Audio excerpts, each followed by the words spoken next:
Shalom. మరొక పునరుత్థానపు ఆరాధన కొరకు మిమ్మల్ని ఆహ్వానిస్తూ ఈ ఆన్లైన్ ద్వారా మరొకసారి మాతో పాటు మీరు కూడా ఈ ఆరాధనలో పాలు పొందండి. ప్రభువుని మహింపరుద్దాం, ప్రభువుని ఘనపరుద్దాం. ప్రభు వాక్యాన్ని బట్టి మన జీవితాన్ని పరీక్షించుకొని దీవెనకరంగా, ప్రభువుకు మహిమకరంగా జీవిద్దాం. దేవుడు అతిగా మనలను దీవించునుగాక. ప్రార్థనతో ఈ యొక్క ఆరాధన ప్రారంభించుకుందాం. సర్వ సృష్టికి, సర్వ మానవాళికి ఆధారమైన, ఆశ్రయమైన ప్రియ తండ్రి, మీకు వందనాలు, స్తోత్రాలు. ఆయన నీ పునరుత్థానపు ఆరాధనలో మరొకసారి మమ్మల్ని ఈ రీతిగా ఈ ఆన్లైన్ ద్వారా ప్రభువా మీరు సమకూర్చినందుకు వందనాలు. ఈరోజు మా కొరకు సిద్ధపరిచిన ప్రభువా మీ యొక్క వాక్యాన్ని బట్టి, మీ కార్యాన్ని బట్టి, మీ యొక్క మేలులను బట్టి మీకు వందనాలు. ఈ యొక్క ఆరాధనలో పాలు పొందుతున్న ప్రతి ఒక్కరిని మీరు దర్శించి మీ వాక్యాన్ని బట్టి వారిని దీవించి మీరు మహిమ పొందమని ప్రభువైన యేసు క్రీస్తు వారి యొక్క ఘనమైన నామంలో ప్రార్థిస్తున్నాం తండ్రి. ఆమేన్. ప్రభుని స్తుతిద్దాం, ప్రభుని ఆరాధిద్దాం. మాతో కలిసి ప్రభుని ఘనపరచండి, మహిమపరచండి. ప్రభుని మనం కలిసి స్తుతిద్దాం. Praise the lord. మనందరం కలిసి దేవుని ఆరాధిద్దాం. మీరు కూడా మాతో కలిసి దేవుని మహింపరచండి. స్తుతుల మీద ఆసీనుడా, స్తుతులందుకు నా యేసు రాజా, స్తుతుల మీద ఆసీనుడా, స్తుతులందుకు నా యేసు రాజా. ఆరాధన ఆరాధన ఆరాధన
అల్ఫా ఒమేగా ఆది సంభూతుడా రానయ్యున్నా నా యేసు రాజా. అల్ఫా ఒమేగా ఆది సంభూతుడా రానయ్యున్నా నా యేసు రాజా. ఆరాధనా నీకే ఆరాధనా, ఆరాధనా నీకే ఆరాధనా, ఆరాధనా నీకే ఆరాధనా, ఆరాధనా నీకే ఆరాధనా,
ఆరాధనా నీకే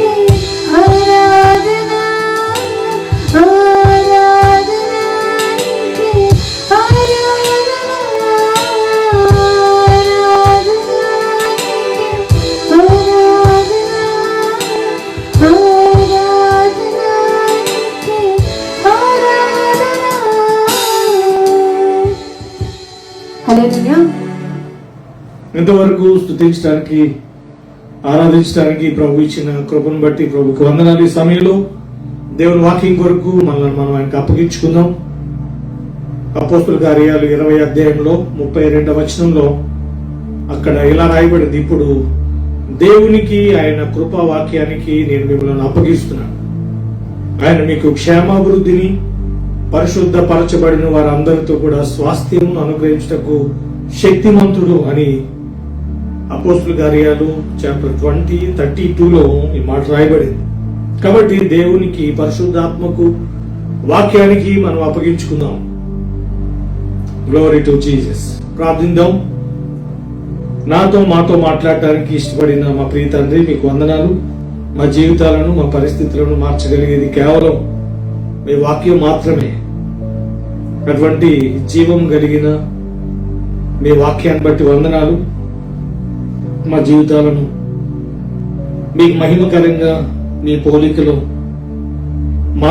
మార్చగలిగే మీ వాక్యాన్ని బట్టి మీకు కృతజ్ఞతలు చెల్లిస్తూ, వాక్యాన్ని వించుండగా ప్రభావాన్ని మీ వాక్యం ద్వారా దర్శించండి, మీ యొక్క ఆత్మ ద్వారా దర్శించండి. మా మనోనేత్రాలను వెలిగించండి, తెరవండి. మీ యొక్క ఆత్మ కార్యం జరిగించి మరొకసారి మమ్మల్ని మీకు అప్పగిస్తూ, మీరు చేసే కార్యాలను బట్టి కృతజ్ఞతాస్తుతులు చెల్లిస్తూ ప్రభువైన యేసుక్రీస్తు వారి యొక్క పరిశుద్ధమైన నామంలో ప్రార్థిస్తున్నాం తండ్రి. ఆమేన్. ఆమేన్. మీరందరూ బాగున్నారా? ఈ ఆన్లైన్ లో జాయిన్ అయిన మిమ్మల్ని అందరినీ ప్రత్యేకంగా అభినందిస్తూ, ఈరోజు కొన్ని ముఖ్యమైన విషయాలు మీరు చివరి వరకు కూడా ఈ ఆరాధనలో పాల్పొందండి, దైవాశీర్వాదం పొందండి. ఇది తప్పకుండా మీకు ఆశీర్వాదకరంగా ఉంటుంది. ప్రార్థనాపూర్వకంగా మీరు ఇందులో పాల్పొందినట్లయితే ఈరోజు చాలా ముఖ్యమైన కొన్ని విషయాలు మనం నేర్చుకోబోతున్నాం. అవి మన జీవితాల్లో దేవుడు నెరవేర్చబోతున్నాడు. ఆయనకి మన ద్వారా, మన జీవితాల్లో జరిగే కార్యాల ద్వారా, మన కుటుంబాల ద్వారా మహిమ కలుగును గాక. ఈరోజు నాకు ఇచ్చిన ఒక ప్రత్యేకమైన ప్రేరేపణ దేవుని వాక్యం నుంచి మనం గమనించబోతున్నాం. మనం ఏది సంపాదించాలి? ఈరోజు ఉదయం నుంచి సాయంత్రం వరకు కూడా ఎక్కువ మంది, మెజారిటీ పీపుల్ 90 అబౌవ్ వాళ్ళు ఏదో సంపాదించాలి. ఈరోజు మనకి ఇది సంపాదించుకోవాలి, మనకంటూ కొన్ని ఆలోచనలు ఉన్నాయి. మనం ఏది సంపాదించాలో, ఏది సంపాదించుకోవాలని దేవుడు మనం సృష్టించడం, రక్షించడం, ఇది ఈరోజు ఈ దివ్య గ్రంథాన్ని మనకి ఇవ్వటానికి గల ఉద్దేశం. ఈరోజు మనం ఆ సత్యాలు నేర్చుకున్నాం. ఒకసారి ఒక ఆయన చనిపోయే ముందు, ఇంకా కొన్ని నిమిషాల్లో ఆ వ్యక్తి చనిపోబోతున్నాడు. ఆ టైంలో ఆయన ఇలా మాట్లాడుతున్నాడు. ఆయన మంచం దగ్గర కుమారుడు, కూతురు, భార్య, ముగ్గురు ఉన్నారు. 2 పిల్లలు, భార్య. ఫస్ట్ గా ఆయన కుమార్తెను చూసి, అమ్మ నేను చనిపోబోతున్నాను కాబట్టి మన రోడ్ నెంబర్ 6 లో ఉన్న అపార్ట్మెంట్ నీదే అన్నాడు. ఆమె వాళ్ళ డాడీని చూసి, డాడీ అని చెప్పి ఆమె ఇంకా ఆయన చనిపోయే లాస్ట్ మూమెంట్ లో ఇంకా ఆమె చేయితో అలా ఊపింది అనమాట. తర్వాత కుమారుని చూసి, బాబు రాజు, ఈ రోడ్ నెంబర్ 2 లో ఉన్న ఈ 2 అపార్ట్మెంట్లు నీయే అన్నాడు. ఆయన కూడా చేతితో అలా అన్నాడు. భార్యను చూసి, అమ్మ లత,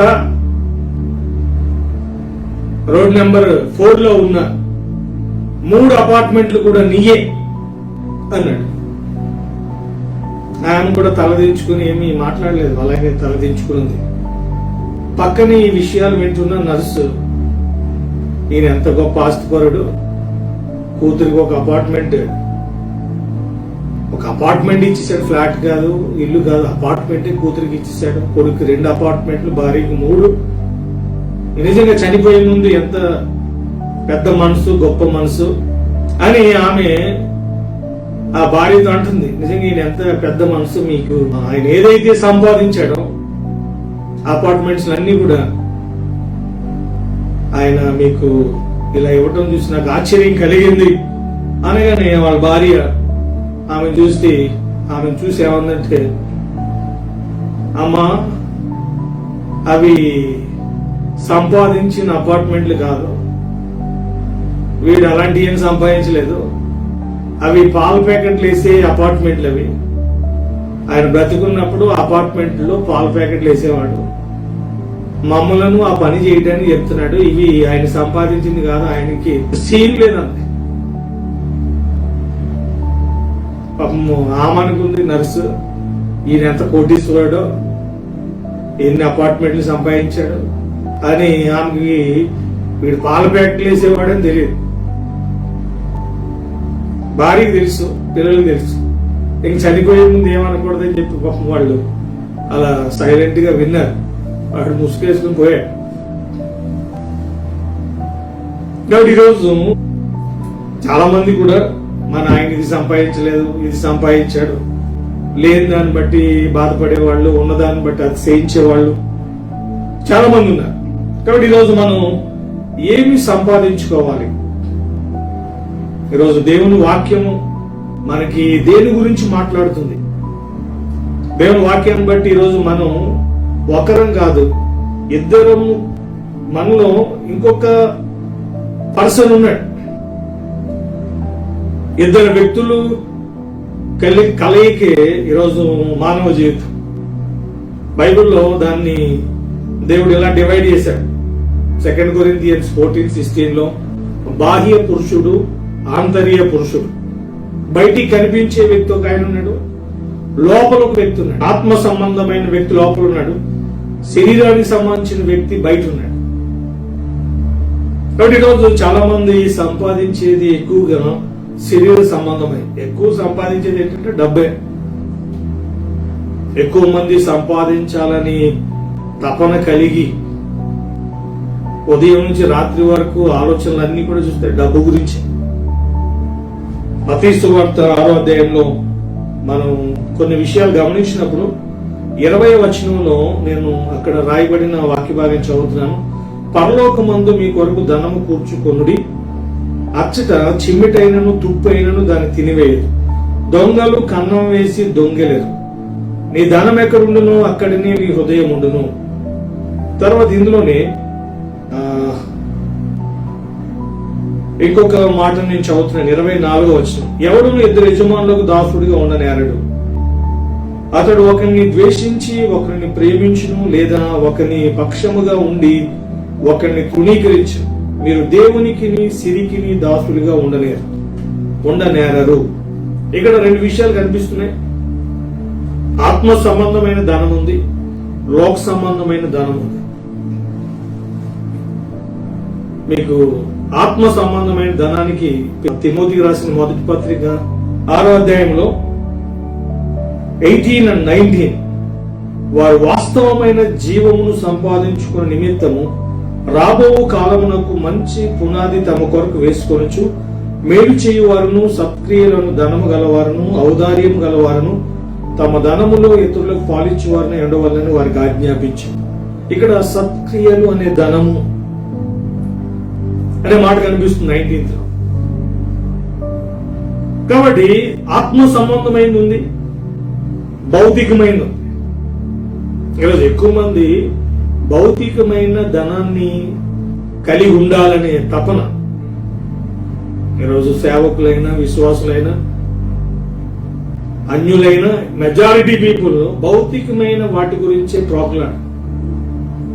ఈరోజు క్రైస్తవుడికి ఏమో ఇల్లు కట్టుకోవాలి, పాస్టర్కి ఏమో చర్చ్ కట్టుకోవాలి, పరలోకి వెళ్ళినంత ఆనందం. అది సెకండ్ పార్ట్. మన జీవితంలో చాలా ప్రాముఖ్యమైనది ఏంటంటే దేవుడు ఏది సంపాదించుకోమన్నాడు, అది ఇంపార్టెంట్. మనకి మత్తయి సువార్తలో మనం చూస్తాం 16వ అధ్యాయం 26వ వచనంలో, మాథ్యూ గాస్పల్ 16:26 ఏమని రాయబడిందంటే, ఒకడు లోకమంతయు సంపాదించుకొని తన ప్రాణాన్ని పోగొట్టుకుంటే ఏమి ప్రయోజనం? ఒకడు లోకమంతా సంపాదించుకున్నాడు, సంపాదించింది అంత ఉంది, కానీ వాడు లేడు, వాడు అవుట్. ఏ ఉపయోగం?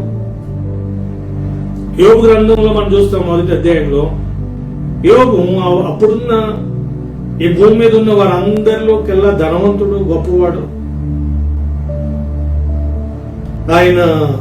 ఆయనకున్న ఆస్తిపాస్తుల గురించి కూడా మనం చూస్తాం. అవన్నీ కూడా కోల్పోయాడు ఒకే టైంలో.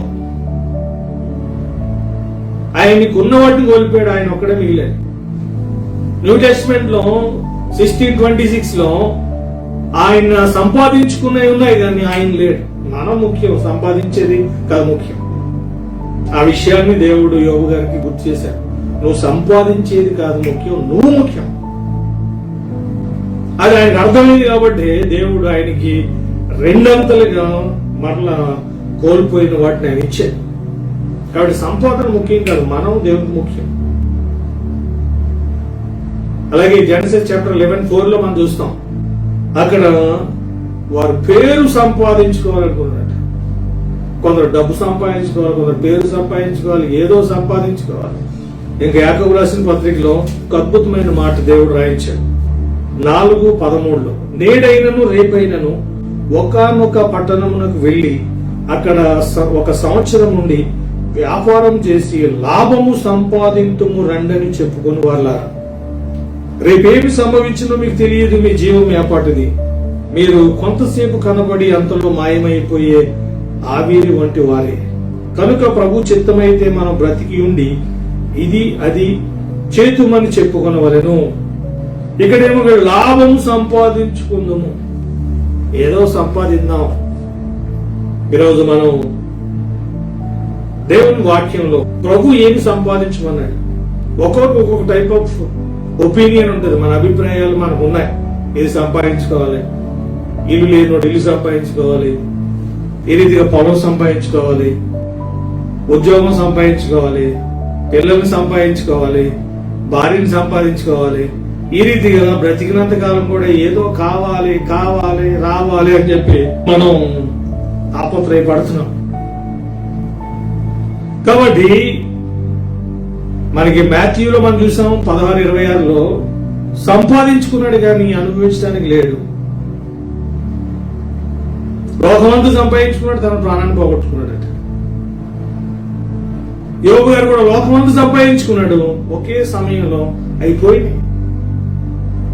మనకైనా మనం సంపాదించే వాటికైనా గ్యారంటీ లేదు. ఆ యోబు గారు దేవునికి సంబంధించినవాడు కాబట్టి ఆయన నిలిచున్నాడు. దేవునికి సంబంధం లేని వ్యక్తి అయినా ఏదైనా సరే అది నిలవదు. అది ఒక రోజు ఏ రోజు తెలియదు, కనుమరుగైపోయింది. కాబట్టి ఈరోజు ప్రభు మనల్ని ఏమి సంపాదించాలని ఆయన కోరుకుంటున్నాడు అన్న విషయాలు దేవుని లేఖనాల్లోంచి మనం గమనించినట్లయితే ఫిలిప్పీయులకు రాసిన పత్రికలో పౌలు గారు ఒక మాట చెప్తున్నాడు. ఆయన చాప్టర్ 3:9 క్రీస్తుని సంపాదించుకొని, ఇక్కడ పౌలు గారు చెప్తున్నారు. కింద మనం గమనిస్తే లోకంలో ఉన్న వాటన్నిటిని కూడా పెంట అని చెప్పాడు. ఆయన మాట మీద ఆయన దృష్టి పెట్టలేదు. అవి ఎన్నున్నా సరే అవి మనుషుల దృష్టిలో ఘనమైనవి కానీ దేవుని దృష్టిలో అవి అసహ్యమైనవి అని రాయబడి. మనుషుల దృష్టిలో ఘనమైనవి, దేవుని దృష్టిలో అసహ్యమైనవి అని లోకాసు వార్తలో మనం చూస్తాం 16వ అధ్యాయంలో. కాబట్టి ఇక్కడ పౌలు గారు చెప్తున్నారు, క్రీస్తుని సంపాదించుకున్నాను నేను. అంటే క్రీస్తుని సంపాదించుకోవడం అంటే యేసు ప్రభు వారు ఏం చెప్పారో ఆయన వాటిని కలిగి ఉండటం, ఆయన్ని అదే రీతిగా ఆయన చెప్పిన వాటిని మనం కలిగి ఉండాలి. డబ్బు సంపాదించడం పెద్ద కష్టమేం కాదు. న్యాయంగా సంపాదించేవాడు ఉన్నాడు, అన్యాయంగా సంపాదించేవాడు ఉన్నాడు. కొందరికి ఏంటంటే సంపాదించాలి, అది ఎట్లయినా సరే, అది దొడ్డిదార అడ్డదార అన్నది దాన్ని ఇంకా సంపాదించాలంతే, ఒకరిని తొక్కి పైకి రావాలి. ఇట్లాంటి జాతి ఎక్కువ మంది ఉన్నారు. కానీ దేవుడు మనకి ఇచ్చిన గ్రేస్ మనం సంపాదించేది ఈరోజు మనం గమనించినట్లయితే దేవుడు కోరుకునే వాటిని సంపాదించాలి. ఈరోజు నన్ను కూడా చాలా మంది అడుగుతుంటారు, మరి ఇన్ని సంవత్సరాలు అయింది మీరు పట్టణం వచ్చి ఏం సంపాదించారు? ఇల్లు సంపాదించారా, అది సంపాదించారా, చర్చి కట్టారా, ఇల్లు కట్టారా? వీళ్ళకి ఈ శరీర సంబంధుల గురించి ఆలోచన. నేనేం సంపాదించాను అది చూడాలంటే నీ మనోనేత్రాలు తెరవబడాలి. ఆ రోజు గెహాజీకి వచ్చిన సిరియా దండు కనిపిస్తుంది, కానీ ఎలీషా తెలుసు ఆయనకి ఏముందో. ఆ రోజు ఎలీషా ప్రార్థన చేశారు, ప్రభువా ఈ వ్యక్తి బయట ఉన్న దాన్ని బట్టి భయపడేవాడు ఉన్నాడు, బయట ఉన్న వాటిని బట్టి అతిశయించేవాడు ఉన్నాడు. కానీ ఆ టైంలో ఎలీషా ప్రార్థన చేయగానే గెహాజీ కళ్ళు తెరవబడ్డాయి. ఎలీషాకి ఏది ఉందో, ఎటువంటి భద్రత ఉందో, ఎటువంటి ప్రత్యేకత ఉందో చూడగలిగాడు. ఈరోజు మనోనేత్రాలు వెలిగించబడినప్పుడు, తెరవబడినప్పుడు మనం ఆధ్యాత్మికంగా ఏమై ఉన్నాం, ఏం కలిగి ఉన్నాం అన్నది అర్థమైతే అది గొప్పది. దాన్ని బట్టి అతిశయించాం. అందుకే దావీదు గారు చెప్పారు కీర్తనలో, కొందరు గుర్రాలను బట్టి రథాలను బట్టి అతిశయపడతారు, మనమైతే మన దేవుడైన యెహోవాను బట్టి మనం అతిశయించాలి. కాబట్టి ఈరోజు మనం ఏం సంపాదించుకోవాలి? ఆధ్యాత్మికంగా నీకు ఏముంది, ఏం ఉండాలి, అది ముఖ్యమైనది, అది శాశ్వతమైనది. ఇక్కడ ఏది సంపాదించినా ఒక రోజు తుప్పు పడుతుంది, దొంగలు వస్తారు. ఒక రోజు అది నువ్వైనా అవ్వైనా సరే ఈ శరీర సంబంధమైనది, లోక సంబంధమైనది నిలవదు. ఈ అశాశ్వతమైన దాని కొరకు ఎందుకు పాకులంటే టెన్షన్ లేదు. దేవుడు వాటిని ఇస్తాడని చెప్పాడు ఆల్రెడీ. మత్తయి సువార్త 6:33 మొదట నా రాజ్యం నీతిని వెతకడప్పుడు అవన్నీ ఫైనాన్స్ గానీ, హెల్త్ గానీ, సేఫ్టీ గానీ, పీస్ ఆఫ్ మైండ్ గానీ, జాయ్ గానీ, ఎనీథింగ్ దేవుడు మనకి ఇస్తాడు. మనం ఏం సంపాదించాలని బైబిల్ చెప్తుంది అన్నది చూస్తే తిమోతికి రాసిన మొదటి పత్రికలో 6వ అధ్యాయంలో 11వ వచనంలో ఇక్కడ 6 విషయాలు కనిపిస్తున్నాయి. మనం అంతకుముందు కూడా చదివాం. తిమోతికి రాసిన మొదటి పత్రిక 6వ అధ్యాయము 18వ వచనంలో కూడా వారు వాస్తవమైన జీవమును సంపాదించుకొని నిమిత్తం. ఏంటట? ఇప్పుడున్నది వాస్తవం కాదు. ఇప్పుడున్నదంతా కూడా మనకి 2 కొరింథియన్స్ 4లో ఉంటుంది, దృశ్యమైనవన్నీ కూడా అనిత్యములు. అదృశ్యమైనవి నిత్యములు. వాస్తవము కాదు ఇది, ఇది అవాస్తవము. ఇది ఒక రోజు కనుమరుగైపోయేది. కానీ ఇక్కడ బైబిల్ చెప్తుంది వాస్తవమైన జీవము సంపాదించుకునే నిమిత్తం. అప్పుడున్న సంఘము సేవకులు దాని మీద దృష్టి పెట్టారు. ఇప్పుడున్న సంఘము సేవకులు దృష్టి మనకు తెలిసి దేని మీద పెట్టారు. ఈ మాటలు వింటున్న మీరు కూడా ఏమి సంపాదించాలని మీరు దృష్టి పెట్టారో దేని మీద మీ మనసు ఉంది. అందుకని మనకి మత్తయి సువార్త 6వ అధ్యాయంలో కూడా నీ ధనం ఎక్కడ ఉంటుందో నీ హృదయం అక్కడ ఉంటుంది. కాబట్టి నువ్వు డబ్బు సంపాదిస్తే ఏమైతుందంటే శరీర సంబంధమైన వాటిని కలిగి ఉండగలం. సొంత ఇల్లు కలిగి ఉండగలం, కారు కలిగి ఉండగలం, శరీర సంబంధమైన వస్తువులు ఏవైతున్నాయి కలిగి ఉండగలం. వాటిని బట్టి శరీర సంబంధమైన సుఖాన్ని మనం అనుభవిస్తాం. మనం సంపాదించిన దాన్ని బట్టి సుఖపడటం, ఆనందించడం జరుగుతుంది. కాబట్టి శరీర సంబంధంగా ఒక వ్యక్తి ఏ అయితే సంపాదించుకున్నాడో దాన్ని బట్టి ఆనందిస్తున్నాడు, దాన్ని బట్టి అతిశయిస్తున్నాడు. ఈరోజు చాలా మంది ఆధ్యాత్మికంగా ఆనందించకపోవటానికి, ఆధ్యాత్మికంగా అతిశయించకపోవడానికి గల కారణం ఏంటంటే వారు ఆత్మ సంబంధమైన వాటిని సంపాదించుకోలేదు. ఇప్పుడు ఆత్మ సంబంధమైనవి కూడా మనం అనుభవించాలి. దావీదు గారు చెప్పారు 34వ కీర్తన 8వ వచనంలో, యెహోవా ఉత్తముడు అని రుచి చూసి తెలుసుకోనండి. కాబట్టి ఈరోజు ఆత్మ సంబంధమైన వాటిని చదవటం, వినటం, ప్రకటించడం మాత్రమే కాదు, దాన్ని అనుభవించాలి. ఏమి సంపాదించుకోవాలి? చాలా విషయాలు ఉన్నాయి బైబిల్లో. వెరీ ఇంపార్టెంట్ ఒక స్టేట్మెంట్ నేను చదువుతున్నాను. చాప్టర్ 6:11 తిమోతికి రాసిన మొదటి పత్రిక 6వ అధ్యాయం 11వ వచనం. దైవజనుడా, దేవుని నమ్మిన వారి కొరకు దేవుడు చెప్తున్నాడు, నీవైతే వీటిని విసర్జించి నీతిని, భక్తిని, విశ్వాసమును, ప్రేమను, ఓర్పును, సాత్వికమును సంపాదించుకున్నటకు ప్రయాసపడుము. నీవైతే వీటిని విసర్జించి, కొన్ని విడిచిపెట్టాలి, కొన్ని సంపాదించుకోవాలి. ఏది విడిచిపెట్టాలి? పాపము, లోకమును, నీ శరీరాన్ని, నీ మనసును, నీ హృదయాన్ని పాడు చేసేది ఏదైతే ఉందో వాటన్నిటిని కూడా ప్రభు కృపను బట్టి, శక్తిని బట్టి వాటిని మనం విడిచిపెట్టాలి, విడిచిపెట్టగలం కూడా. ఇక్కడ విడిచిపెట్టిన తర్వాత 6 విషయాలు రాయబడ్డాయి. నీతి, భక్తి, విశ్వాసం, ప్రేమ, ఓర్పు, సాత్వికం. వీటిని సంపాదించుకోనని అనలేదు, ప్రయాసపడండి. అంత ఈజీ కాదు అది. కోపం రావడం చాలా ఈజీ, కానీ ఓపిక రావడం అంత ఈజీగా. ఈరోజు కొందరు సలహాలు ఇస్తారు అనమాట. కోపం వచ్చినప్పుడట 100 అంకెలు లెక్క పెట్టాలట. ఆ 100 అంకెలు లెక్క పెట్టినప్పుడు ఇంకా ఆయన చెప్తున్నాడు, లెక్క పెట్టే కొద్ది కోపం పెరుగుతుందట. అది వర్కౌట్ కాదు. అది ఈ రీతిగా దేవుని వాక్యంలో దేవుడు ఏదైతే చెప్పాడో దాన్ని ఎలా పొందాలో, ఎలా కలిగి ఉండాలో, ఎలా అనుభవించాలో కూడా దేవుడు చక్కగా దాన్ని ఎక్స్ప్లెయిన్ చేశాడు. దేవుని వాక్యంలో చెప్పబడింది మన జీవితంలో నిలిచి ఉండాలన్నా, మనం అనుభవించాలన్నా అది కేవలం పరిశుద్ధాత్మను పొందిన వారికి తప్ప మిగతా వాళ్ళకి సాధ్యం కాదు. ఎందుకంటే ఇది ఆత్మ సంబంధమే. ఎందుకంటే రోమపత్రిక 8:9 మనం చూస్తాం, ఆత్మ సంబంధమైన వ్యక్తి వీటిని వివేచిస్తాడు. మనం ఆత్మ సంబంధంలో, దేవుని ఆత్మ లేనివాడు నా వాడు కాడు అని చెప్తాడు. మరొకసారి ఆ మాట కూడా నేను చదువుతున్నాను. రోమన్స్ చాప్టర్ 8:9 దేవుని ఆత్మ మీలో నివసించి ఉన్న యెడల మీరు ఆత్మ స్వభావం గలవారే గాని శరీర స్వభావం గలవారు కాదు. ఎవడైనాను క్రీస్తు ఆత్మ లేని వాడైతే వాడు ఆయన వాడు కాడు. అంటే దేవుని ఆత్మ ఉన్నప్పుడే ఆ వ్యక్తి ఆత్మ స్వభావాన్ని కలిగి ఉండగలడు. అంటే ఆత్మ సంబంధమైన ఆలోచనలు, ఆశలు కలిగి ఉండగలడు. అనుభవాల కొరకు ఆ వ్యక్తులు ఆ ప్రేరేపణలు వస్తాయి. కాబట్టి ఇది ఆత్మ సంబంధమైంది. ఇవి సంపాదించుకోవడానికి దేవుడు మనం రక్షించాడు.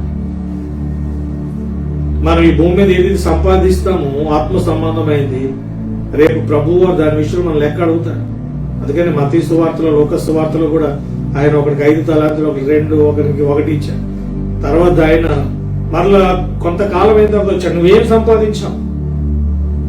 5 తీసుకున్నవాడు చెప్పాడు, అయ్యా ఇంకో 5 సంపాదించాను. 2 తీసుకున్నవాడు, అయ్యా ఇంకో 2 సంపాదించాను.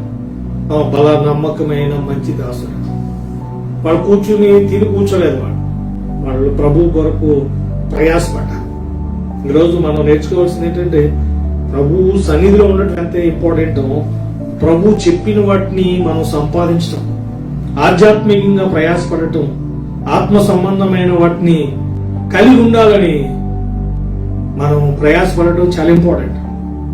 కాబట్టి మనం ఇక్కడ చెప్పబడిన విషయాలు మనం గమనిస్తే, తిమోతికి రాసిన మొదటి పత్రిక 6:11 6 విషయాలు రాయబడ్డాయి. నీతి, అదే రీతిగా భక్తి, విశ్వాసము, ప్రేమ, ఓర్పు, సాత్వికం. ఇవి సంపాదించుకోనండి. ఇప్పుడు ఇవి మనలో ఉండాలి. ఇప్పుడు నాలో ఉంటే, నీతి నాలో ఉంటే ఏం జరుగుతుంది? ఇప్పుడు నీతి మీలో ఉంటే, బైబిల్ ఇలా చూస్తాం మనం, వాక్యం ఇలా రాయబడింది. రోమపత్రిక 5:9 ప్రకారంగా ఆయన చిందించిన రక్తం ద్వారా మనల్ని ఆయన నీతిమంతులుగా మార్చాడు. మనం మారలేదు, మనం నీతిమంతులే కాదు. నీతిమంతుడు ఒక్కడు లేడని రోమపత్రికలో రాయబడింది. ఆయన మనలను ఆయన రక్తం ద్వారా నీతిమంతులుగా తీర్చాడు. నీతిమంతులుగా మార్చబడటమే, నీతిమంతునిగా జీవించటమే. నీతిమంతులుగా జీవించాలంటే మళ్ళీ 2 థింగ్స్ జరగాలి. ఒకటేమో వాక్యము, రెండవది పరిశుద్ధాత్మ దేవుడు. వాక్యం అనేది మనలోకి వెళ్ళినప్పుడు నీతి అన్నది మనకు తెలుస్తుంది. అలా ఉండటానికి, వాటిని చేయడానికి పరిశుద్ధాత్మ దేవుని యొక్క శక్తిని, నడిపింపును మనం పొందాలి. కాబట్టి వాక్యంలో ఇక్కడ మనం చూస్తున్న ఫస్ట్ మాట నీతి. ఇప్పుడు నీతి ఉన్నప్పుడు, నాలో నీతి ఉన్నప్పుడు ఏం జరుగుతుందంటే, సామెతలు 28లో మొదటి వచనంలో, నీతిమంతుడు సింహం వలె ధైర్యం ఉంటాడు. నీతిమంతుడు ఎలా ఉంటాడంటే ధైర్యం ఉంటాడు, భయం అన్నది ఉండదు. నీలో దైవ నీతి ఉంటే భయం అన్నది నీ జీవితంలో అది ఉండదు. నువ్వు ధైర్యంగా ఉన్నావు, శోధన వచ్చినా నువ్వు ధైర్యంగా ఉన్నావు, సమస్యలు వచ్చినా నువ్వు ధైర్యంగా ఉన్నావు, ప్రతికూల పరిస్థితులు వచ్చినా నువ్వు ధైర్యంగా ఉన్నావు అంటే అర్థం ఏంటంటే నువ్వు నీతిమంతుడు కాబట్టి. బైబిల్లో మనల్ని దేవుడు 2 రకాలుగా డివైడ్ చేశాడు. ఒకటి నీతిమంతులు, రెండవది అనీతిమంతులు. నీతి లేనివాడు, నీతి కలిగినవాడు. జడ్జిమెంట్ లో కూడా అదే ఉంటుంది. కుడివైపున ఉన్న వారిని చూసి నీతిమంతులారా అని చెప్పాడు దేవుడు. క్రైస్తవులారా, ఇశ్రాయేలీలారా అని దేవుడు మాట్లాడలేదు, నీతిమంతులారా, రైచస్ పీపుల్. అందుకనే దేవుని రాజ్యం కూడా వాక్యంలో మనం చూస్తాం, kingdom of God is not a eating and drinking but righteousness and peace and joy of the Holy Spirit. నీతి, సమాధానము, పరిశుద్ధాత్మ యందలి ఆనందమే దేవుని రాజ్యం. కాబట్టి దేవుని వాక్యంలో అంటే ఆత్మ సంబంధమైన రాజ్యానికి సంబంధించిన నమూనా. కాబట్టి నీతి అన్నది నేను సంపాదించుకోవాలి. నీతిమంతుడిగా మార్చబడటం అలా జరుగుతుంది చాలా మందిలో, కానీ నీతిమంతుడిగా జీవించడం మాత్రం జరగట్లేదు. నువ్వు నీతిమంతుడిగా జీవిస్తున్నావు అని చెప్పడానికి ఈ రుజువు ఏంటంటే, గలతీ పత్రిక 3:11-12 వచనం చదివితే, నీతిమంతుడు విశ్వాస మూలంగా జీవించు. శరీర సంబంధమైన మనిషి ఏం చేసి ఎట్లా జీవిస్తాడు? ఆహారాన్ని బట్టి జీవిస్తాడు. అందుకని మత్తయి సువార్త 6 ఏమి తిందుమా, ఏమి త్రాగుదుమా, ఏమి ధరించుకుందుమా అని వీటి గురించి చింతిస్తున్నారు. అన్యజనులు వీటి గురించి చింతిస్తారు. మీరు దానికి సంబంధించిన వారు కాదు. కాబట్టి మన లివింగ్ స్టైల్ ఈజ్ డిఫరెంట్. మన జీవన విధానం అన్నది ప్రత్యేకమైంది. మనకి ఫిలిప్పీ పత్రిక 3:19 ఇలా రాయబడింది, వారు కడుపే వారి దేవుడు. దాని గురించే బతుకుతున్నారు కొంతమంది. మనకి వాక్యమే దేవుడు. మన వాక్యం కొరకు బ్రతుకుతున్నాం, తిండి కొరకు బ్రతకట్లే. తిండి కొరకు బ్రతికినాడు ఎట్లా?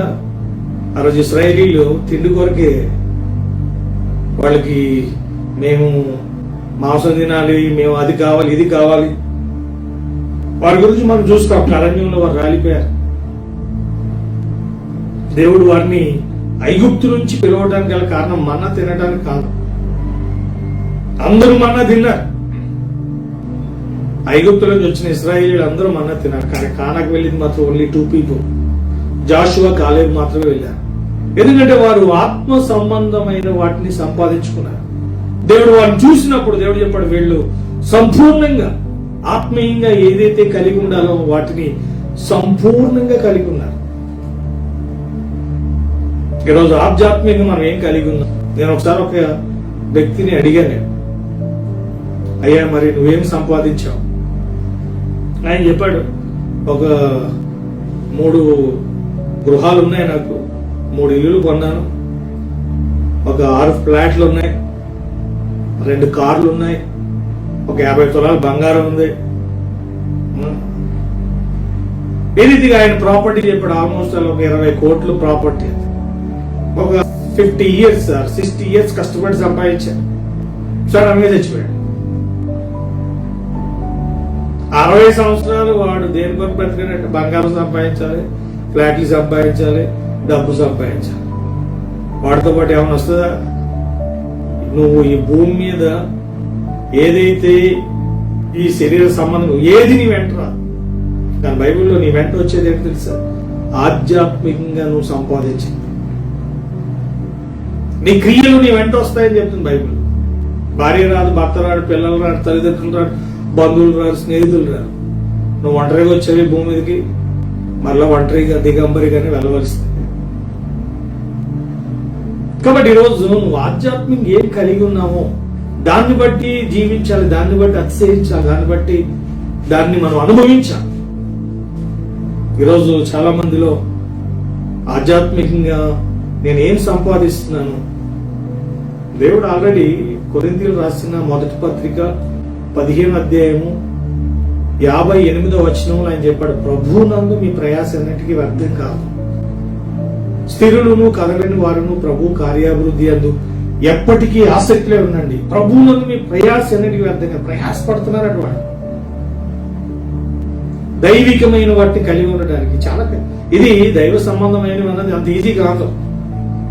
ఆత్మ సంబంధంగా జీవించాలన్నా, ఆత్మ సంబంధమైన వాటిని సంపాదించాలన్నా శరీరం సహకరించదు, మనుషులు అడ్డుగా ఉంటారు, దెయ్యాలు అడ్డుపడతాయి, లోకం అడ్డుపడుతుంది, పాపము, ఇవన్నీ కూడా ఇవన్నీ ఛేదించుకుని వీటన్నిటి మీద విజయాన్ని పొందాలి. దానికి వాక్యము, పరిశుద్ధాత్మ దేవుడు మనకు సహాయం చేయడానికి 24 hours సిద్ధంగా ఉన్నారు.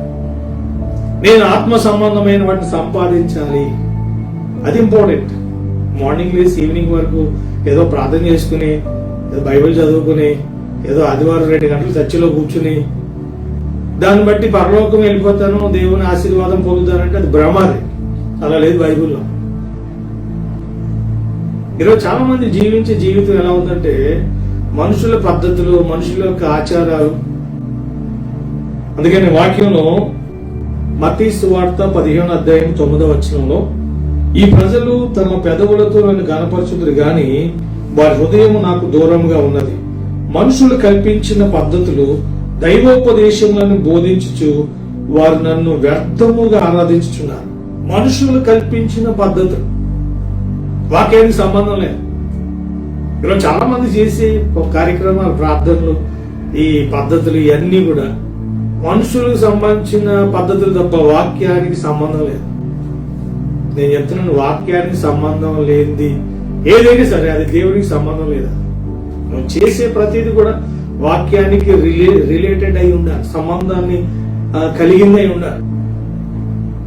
కాబట్టి ఈరోజు వాక్యానికి సంబంధించిన వాటిని మనం సంపాదించుకోవాలి.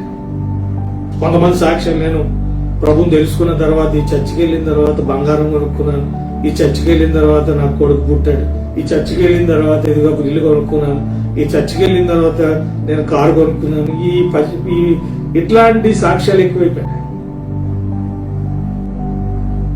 బైబిల్లో అలాంటి మాటలు మీకు కనపడవు.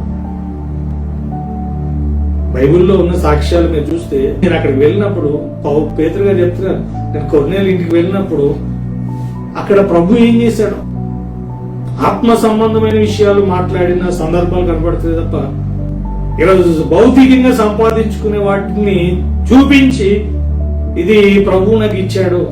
సెకండ్ పార్ట్ అది చూసినట్లయితే క్షయమైపోయాయి. దానికంటే దేవుడు మనల్ని ఏదైతే సంపాదించుకోమని చెప్పాడు దాని గురించి ప్రభువుని మహిమపరచాలి. కాబట్టి ఫస్ట్ దేవుడు చెప్తాడు నీతిని సంపాదించుకోవాలి. అందుకని ఆ రోజు ఆదికాండం 6వ అధ్యాయంలో ఈ సృష్టిని, అప్పుడున్న తరం అంతటినీ కూడా, అప్పుడున్న ప్రపంచాన్ని దేవుడు నాశనం చేయాలనుకున్నప్పుడు, ఎందుకంటే వారు చెడిపోయారు, వారి అలవాట్లు, వారి పద్ధతులు, వారి హృదయం ఎట్లా ఉందంటే భయంకరంగా మారిపోయింది. ఆ టైంలో దేవుడు అనుకున్నాడు వీళ్ళందరినీ తుడిచేయాలి అని చెప్పి ఒక నిర్ణయానికి వచ్చినప్పుడు ఆయన పైనుంచి చూసినప్పుడు ఒక ఆయన కనిపించాడు. ఆయన చూడగానే 3 మాటలు ఆయన గురించి వాక్యంలో మనం చూస్తాం. ఆయన్ని చూడగానే ఫస్ట్ కనిపించిన మాట, వినిపించిన మాట, రాయబడిన మాట నీతిమంతుడు, రైచస్ పర్సన్, నిందారహితుడు, దేవునితో నడిచిన వాడు. మిగతా 2 ఆటోమేటిక్ వచ్చేస్తాయి. కాబట్టి ఈరోజు మనం కూడా ఫస్ట్ ఈ భూమి మీద మనం ఎలా జీవించాలంటే నీతిమంతుడిగా జీవించాలి. నీతిమంతుడికి ఉండవలసిన లక్షణాలు. ఎందుకంటే నీతిమంతుడు అన్నప్పుడు వాక్యం మనం చూస్తున్నాం, గలతీ పత్రిక 3వ అధ్యాయం 11, 12 ప్రకారంగా విశ్వాస మూలముగా జీవిస్తాడు. లివింగ్ స్టైల్, జీవన విధానం అది విశ్వాసాన్ని బట్టి. 2 Corinthians 5:6 లో ఉంటది, not by sight by faith అని ఉంటుంది.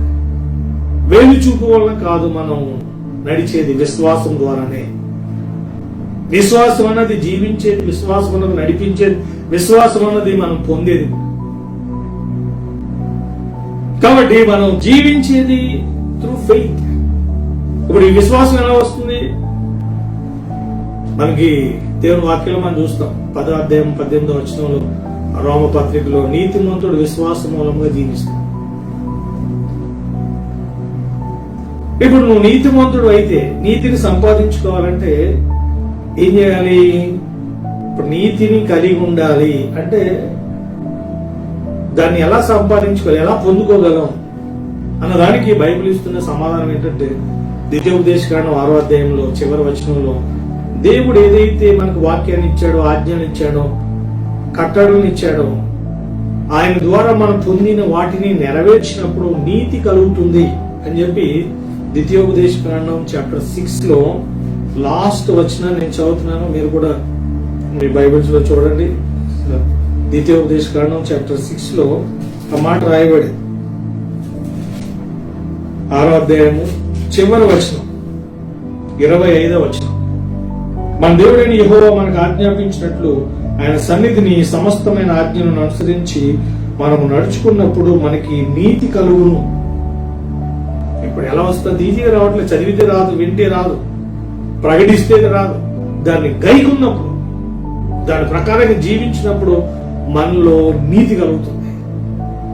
నీతిమంతులుగా ఎలా మార్చబడ్డాము? Through blood of Jesus. నీతిని ఎలా పొందుకుంటున్నాం? దేవుని వాక్యాన్ని నెరవేర్చుకున్నారు.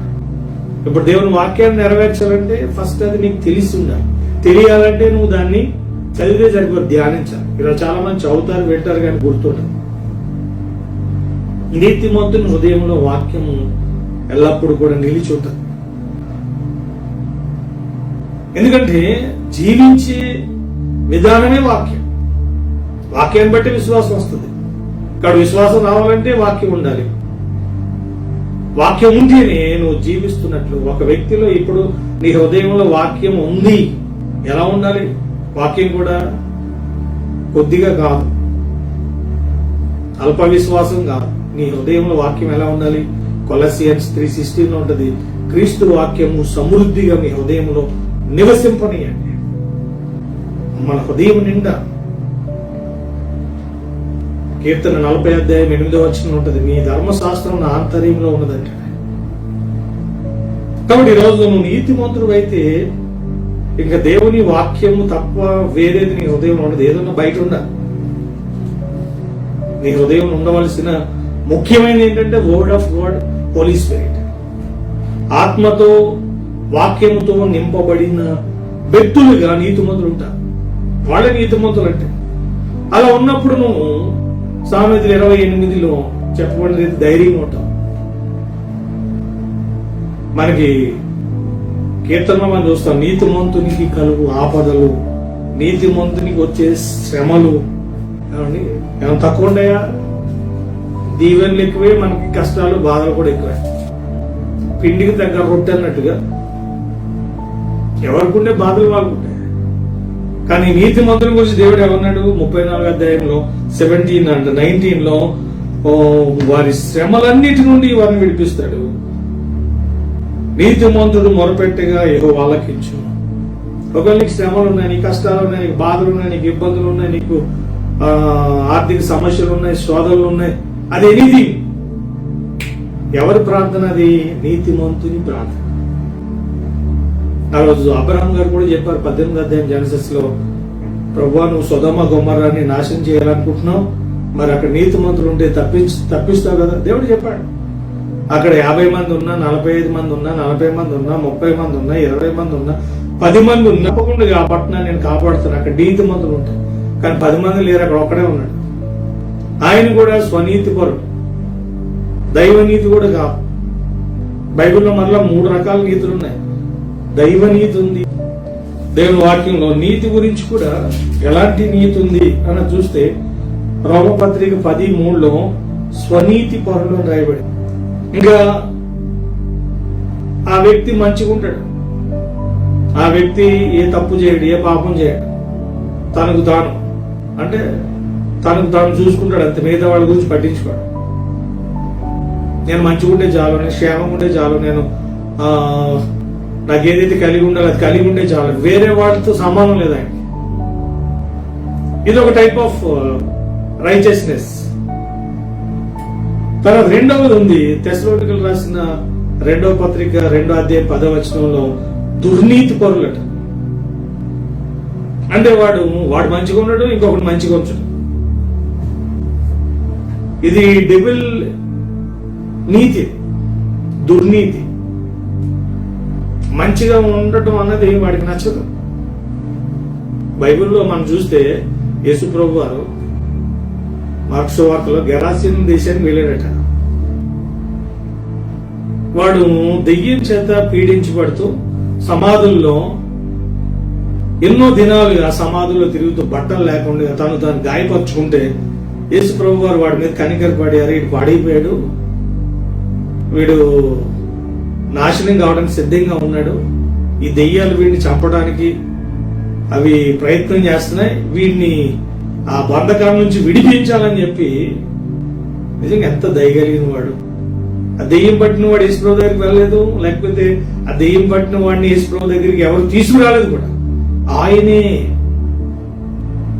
పని కట్టుకుని, పైగా ఆ టైంలో ప్రయాణ సౌకర్యాలు లేకపోయినా నడుచుకుంటూ వెళ్ళి ఆ వ్యక్తిని ఆ దెయ్యాల బంధకాల నుంచి విడిపిస్తే ఆయనకు వచ్చిన ఘనత ఏంటో తెలుసా? నువ్వు మా ఊరు రావద్దు, నువ్వు మా ఊర్లోకి రావడానికి వీలు లేదని చెప్పి ఆయన్ని రానివ్వలేదట. ఈరోజు చాలా మంది ఈ దెయ్యపు మైండ్ సెట్ కలిగిన వాళ్ళు మంచిని వీళ్ళు యాక్సెప్ట్ చేయరు. యేసు ప్రభు వారిని నమ్మడం ద్వారా ఏం జరుగుతుంది? ఆ వ్యక్తిలో ఉన్న పాపము, శాపము, దరిద్రం, ఆ దురలవాటి నుంచి ఆ వ్యక్తి విడుదల పొందుతున్నాడు. కానీ అంతకుముందు వాడు వేరేగా ఉన్నాడు. ఇప్పుడు ఇందులోకి వెళ్ళిన తర్వాత, ప్రభువుని నమ్మిన తర్వాత వాడి జీవితంలో మార్పు వచ్చింది. దాన్ని బట్టి ఆనందించేవాళ్ళు లేరు. ఈ రోజు కూడా ఇప్పుడున్న ఈ భయంకరమైన సమాజం కూడా ఈ దుర్నీతిని ప్రేమించేవాడు, మంచిని ప్రేమించే టైప్ కాదైతే. యేసు ప్రభు వారు వచ్చింది దేని కొరకు అంటే, నేనేదో మతం మార్చి, ఇప్పుడు మార్చితే వచ్చేది అప్పుడు యేసుప్రభు వారికి ఏమొస్తుంది? కనీసం జ్ఞానం ఉండదు. యేసుప్రభు వారికి ఏమొస్తుంది? నువ్వు నమ్మిదానికి ఏమొస్తుంది? దరిద్రం తప్ప. మన గురించి, మన పాపాల గురించి ఆయన శిలువలో మరణించి పరిశుద్ధమైన రక్తాన్ని చిందించి ఆయన తిరిగి లేచాడు. ఇప్పుడు మనం నమ్మటం వల్ల దేవునికి ఏమొస్తుంది? ఏం బెనిఫిట్ ఉంది? ఇప్పుడు ఒక వ్యక్తి క్రైస్తవుడిగా మారితే వేరే దేశాలకు ఏం బెనిఫిట్ ఉంది? కనీసం జ్ఞానం లేదు. ఇది ఒక దేశానికి, ఒక కులానికి, ఒక ప్రాంతానికి సంబంధించింది కాదు. ఇది ప్రపంచంలో ఉన్న ప్రతి దేశంలో జరుగుతున్న దైవ కార్యం. పాపులను ఆయన పరిశుద్ధులుగా చేస్తాడు, దరిద్రులను ఆయన ఆత్మీయంగా, శారీరకంగా కూడా ధనవంతులుగా చేస్తున్నాడు. కృంగిపోయిన వారిని, నలిగిపోయిన వారిని ఆయన ఆదరిస్తున్నాడు, లేవనెత్తుతున్నాడు. ఆయన చేసిన కార్యాలను బట్టి ఈరోజు ప్రజలు ఆ ప్రభు దగ్గరికి వస్తున్నారు. నమ్మిన నమ్మకపోయిన నష్టం క్రైస్తవునికి కాదు, దేవునికి కాదు, తర్వాత తెలుస్తుంది ఎవరికి. కాబట్టి వాక్యం మనం చూస్తున్నాం, ఆయన వచ్చింది బాగు చేయడానికి, ఆయన వచ్చింది రక్షించడానికి, ఆయన వచ్చింది నీ జీవితంలో మేలు చేయడానికి. నిత్యమైనవి, శాశ్వతమైనవి నువ్వు కలిగి ఉండాలి. వాటి కొరకు నువ్వు ప్రయాసపడు. కాబట్టి నీతి అన్నది ఈరోజు ప్రపంచంలో ఎక్కడ చూస్తే అది కనపడటం అరుదైపోయింది. నీతిమంతులు లేరు. ధనవంతులు ఉన్నారు, పేదవాళ్ళు ఉన్నారు, చదువుకునే వాళ్ళు ఉన్నారు, ఇంకా రకరకాల వాళ్ళు ఉన్నారు. ఇంకా నీతిమంతులు మాత్రం ఇప్పుడే కూడా మనం చూస్తే క్రైస్తవుల్లో కూడా లేరు, సేవకుల్లో కూడా చాలా మంది లేరు. దేవునికి కావాల్సింది నీతిమంతుడు. ఆయన నీతిమంతుడిగా మారుస్తాడు. నీతిమంతుడిగా జీవించడానికి వాక్యాన్ని ఇచ్చాడు. పరిశుద్ధాత్మను ఆయన ఇవ్వటానికి కారణం కూడా నువ్వు నీతిమంతుడిగా నువ్వు నడవాలి. అందుకని కీర్తన 23లో నా గిన్నె నిండి పొర్లుచున్నది అని చెప్పాడు. నేను బ్రతుకు దినములన్నీ కృపాక్షేమంగా నా వెంట వచ్చునని చెప్పాడు. కారణం ఏంటంటే ఆయన నీతి మార్గం నడిపిస్తున్నాడు, శాంతి మార్గం నడిపిస్తున్నాడు. That is the reason. కాబట్టి ఈరోజు నీతిగా నడవగలుగుతున్నావా? నీతిగా నడవగలుగుతున్నావు. నీ హృదయంలో వాక్యం ఉండి నువ్వు పరిశుద్ధాత్మ చేత నింపబడితేనే నువ్వు నడవగలవు. అలా నడిస్తేనే నీ ప్రార్థన దేవుడు ఏంటాడు, లేకపోతే నీ ప్రార్థన దేవుడు వినడు. ఎందుకంటే యాకోబు రాసిన పత్రిక 5వ అధ్యాయం 17వ వచనంలో నీతిమంతుని ప్రార్థన, 15వ వచనంలో నీతిమంతుని ప్రార్థన, 15, 16, 17 వచనాల మాట్లాడుతాయి. నీతిమంతుని ప్రార్థన బహు బలము గలదై, అది వెరీ పవర్ఫుల్ ప్రేయర్. అబ్రహాము నీతిమంతుడు కాబట్టి ఆయన ప్రార్థన దేవుడు ఆలకించి లోతును తప్పించాడు. ఈరోజు మనం నీతిమంతులుగా మార్చబడినప్పుడు మన ప్రార్థన ద్వారా ఎంతో మందిని దేవుడు తప్పిస్తాడు, రక్షిస్తాడు, దీవిస్తాడు, నడిపిస్తాడు, బలపరుస్తాడు. రేపు వారు మనతో పాటు పరలోకంలో ఉంటారు. అది మన గురి, అది మన గమ్యం, అది మన నిరీక్షణ. మిగతా డబ్బు, చెత్త, చెదారం ప్రభువుని నమ్ముకోవడానికి కారణం డబ్బు సంపాదించడానికి కాదు. నేను ప్రభువుని నమ్ముకోవడానికి ఆస్తి విడిచిపెట్టాను, ఉద్యోగం విడిచిపెట్టాను, నిందలు, అవమానాలు ఈ రోజుకి కూడా. కానీ తెలుసు ప్రభు కొరకు ఏం సంపాదించాం? నీతి. తర్వాత భక్తి. భక్తి కూడా అంత ఈజీగా రాదు. భక్తి అంటే ఏదో ప్రార్థన చేసుకోవడం, బైబిల్ చదవటం కాదు. భక్తి అంటే ఆ రోజు 2వ రాజుల గ్రంథంలో సునేమి రాజు చెప్తుంది ఎలీషాను చూసి, భక్తి గల దైవజనుడు. అంటే భక్తి ఉన్నప్పుడు ఏమవుతుందంటే దేవుని ప్రజెన్స్ నీలో కనిపిస్తుంది, దేవుని పవర్ నీలో కనిపిస్తుంది, దేవుని బ్లెస్సింగ్ నీలో కనిపిస్తుంది. దైవ సంబంధమైనవి నీలో కనపడటమే భక్తిని కలిగి ఉండటం. అవి లేకుండా భక్తిని కలిగి ఉండటం అంటే అది భ్రమాంతి. నీలో పరిశుద్ధత ఉంది, నీలో నీతి ఉంది, నీలో సమాధానం ఉంది, నీలో సంతోషం ఉంది, నీలో ధైర్యం ఉంది, నీలో ఓపిక ఉంది, నీలో సహనం ఉంది. ఇవన్నీ భక్తికి సంబంధించిన కొమ్మలివి. ఈ ఏమి లేకుండా భక్తి ఉందంటే అది జస్ట్ గాలి మాటలు తప్ప సత్యం కాదు. ఇప్పుడు ఇవన్నీ సంపాదించుకోవాలి, అది ఈజీగా రావేవి. ఒక ఫ్రిడ్జ్ కావాలన్నా, ఒక ఏసీ కావాలన్నా, ఒక కారు కావాలన్నా, ఒక ఇల్లు కావాలన్నా దాని కొరకు ఎలా ప్రయాసపడుతున్నామో ఆధ్యాత్మికంగా దీని కొరకు కూడా మనం ప్రయాసపడాలి, సంపాదించుకోవాలి. దాన్ని నేర్చుకోవాలి. ఇలా విన్నంతరాన్ని రాదు కూడా మీకు. ఇలా చాలా మందికి కూడా ఏదో మెసేజెస్ వింటం సరిపోతుంది తప్ప దాన్ని పొందుకుని ఆ విధానం ఎలా పొందుకోవాలి. చాలాసార్లు నేను చెప్తుంటాను, డ్రైవింగ్ గురించి నువ్వు ఎంతకాలం విన్నా సరే నీకు రాదు అది. ఇప్పుడు అది చెయ్యాలంటే, ఆ ఎక్స్పీరియన్స్ నీకు రావాలంటే ఒక వ్యక్తి నీతో ఉండాలి, నీతో ఉండి ఆ విషయాలు నీకు నేర్పించాలి. ఈరోజు సంఘాలు ఇది లేదు. యేసుప్రభు వారు 12 లక్షల మందిని ఆయన శిష్యులుగా చేయలేదు. ఆయన ఓన్లీ 12 పీపుల్, 12 మందిని ఆయనతో 3.5 సంవత్సరాలు ఆయన దగ్గరే ఉంచుకొని వారితో ఉండి వారికి నేర్పించి పరిశుద్ధాత్మ అనుభవంలోకి నడిపించి ఈరోజు మనం చూస్తాం అపోస్తుల కార్యాలు 17వ అధ్యాయం 6వ వచనంలో భూమిని తన క్రింది వాళ్ళని చేస్తాడు. నువ్వు ఎంతమంది పిల్లల్ని కన్నావన్నది కాదు ముఖ్యం, ఎంతమందిని ప్రయోజకులుగా చేశాం. ఒక ఆయనకి 20 మంది పిల్లలు ఉన్నారు, కానీ గాడిదల్లాగా అడ్డగాడిదల్లా తిరుగుతున్నారు. ఏం ఉపయోగం? ఒక ఆయనకి 3 పిల్లలు ఉన్నారు, 3 కూడా ఒకడు పిహెచ్డి చేశాడు, ఒకడు ఐఏఎస్ చేశాడు, ఒకడు ఐపీఎస్ చేశాడు. ఈ 20 మంది గొప్పదా లేకపోతే 3 గొప్పవాడా సమాజంలో? ఆ తండ్రి ఆ 3ని కూడా ప్రయోజకులుగా చేశాడు. ఎన్ని వేల మంది, ఎన్ని లక్షల మంది వచ్చారన్నా దేవుడు చూడట్లేదు. అందులో ఎంతమంది రేపు పరలోకంలో ఉండగలరు? చర్చిలో ఉండేవారి గురించి దేవుడు చూడట్లేదు, రేపు పరలోకంలో ఉండేవారి గురించి చూస్తున్నాడు. పరలోకంలో ఉండాలంటే నువ్వు ఆత్మ సంబంధమైన సంపాదించుకోవాలి.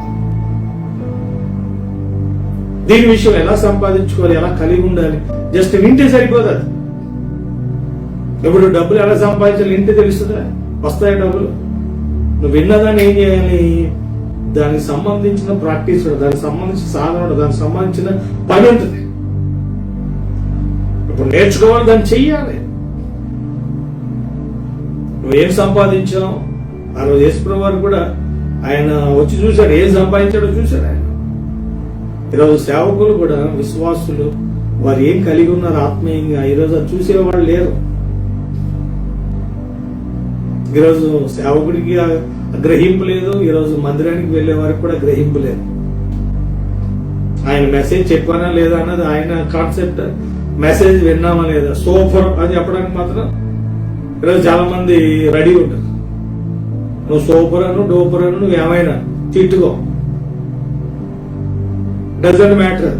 నీ జీవితంలో దేవునికి సంబంధించిన ఈ లక్షణాలు, దేవునికి సంబంధించిన ఈ అద్భుతమైన అనుభవాలు, ముత్యాలు ఉండాలి.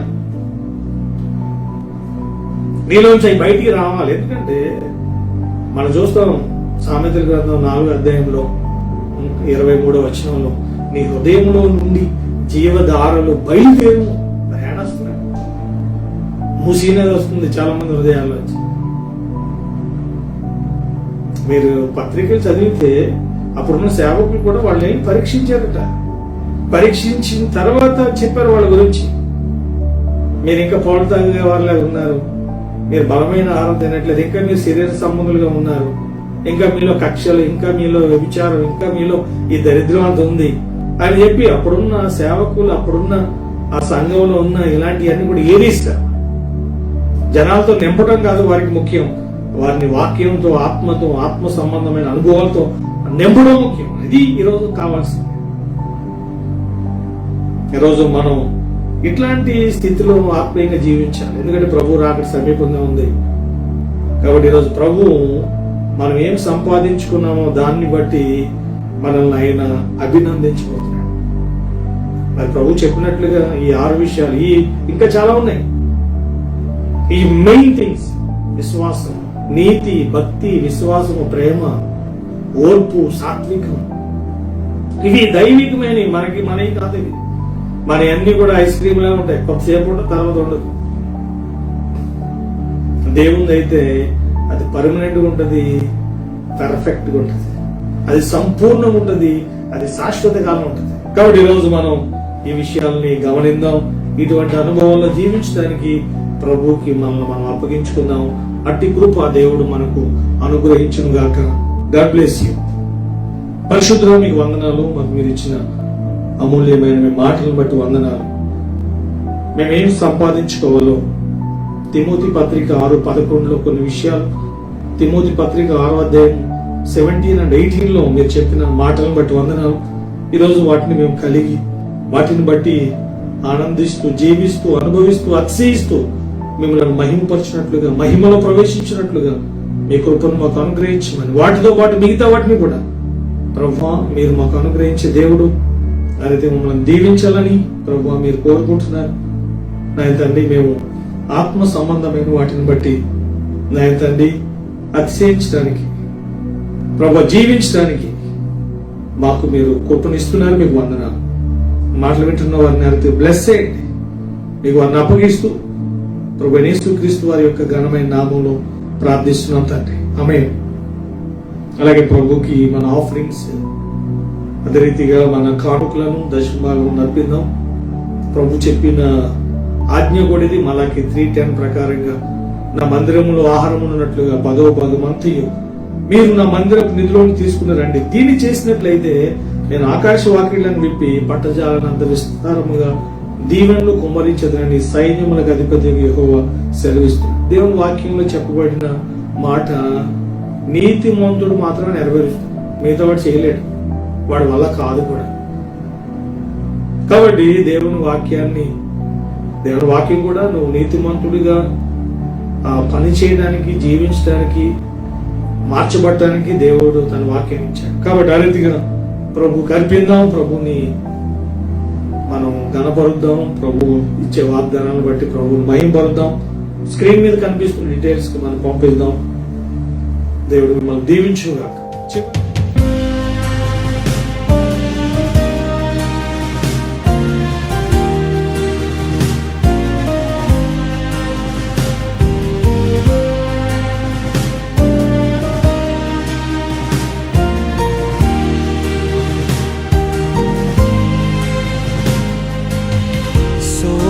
వేళలలో బలము లేనప్పుడు, సోలిన వేళలలో బలము లేనప్పుడు ఆదరించి నడిపావయ్యా. యెహోవా షాబోత్ నీవే, నన్ను ఆదరించి నడిపావయ్యా. యెహోవా షాబోత్ నీవే, నా బలమంతా నీవేనయ్యా, నా బలమంతా నీవేనయ్యా, బలమంతా నీవేనయ్యా, నా బలమంతా నీవేనయ్యా. చివరి ప్రార్థనాశీర్వాదంతో మనం సెలవు తీసుకుందాం. సకల ఆశీర్వాదములకు, సర్వ సృష్టికి, సమస్తమునకు కారణభూతుడు అయిన మా తండ్రి మీకు వందనాలు. ఈ పునరుత్థాన ఆరాధనలో కొన్ని విషయాలు మాకు మీరు తెలియజేశారు. మేమేం సంపాదించుకోవాలి?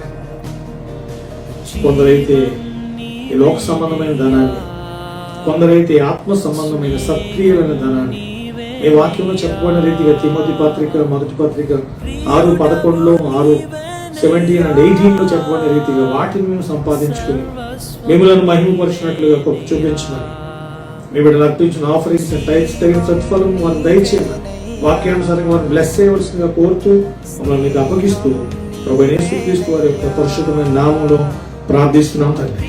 ఆమేన్. మన తండ్రి అయిన దేవుని ప్రేమయు, ప్రభువైన యేసుక్రీస్తు వారి కృపయు, పరిశుద్ధాత్ముని యొక్క అన్యోన్య సహవాసము, ఆశీర్వాదము, సమాధానము మీకు పరిశుద్ధులందరికీ ఇప్పుడు ఎల్లప్పుడూ సదాకాలము తోడే ఉండును. ఆమేన్. God bless you. ప్రియుడవు నీవేనయ్యా,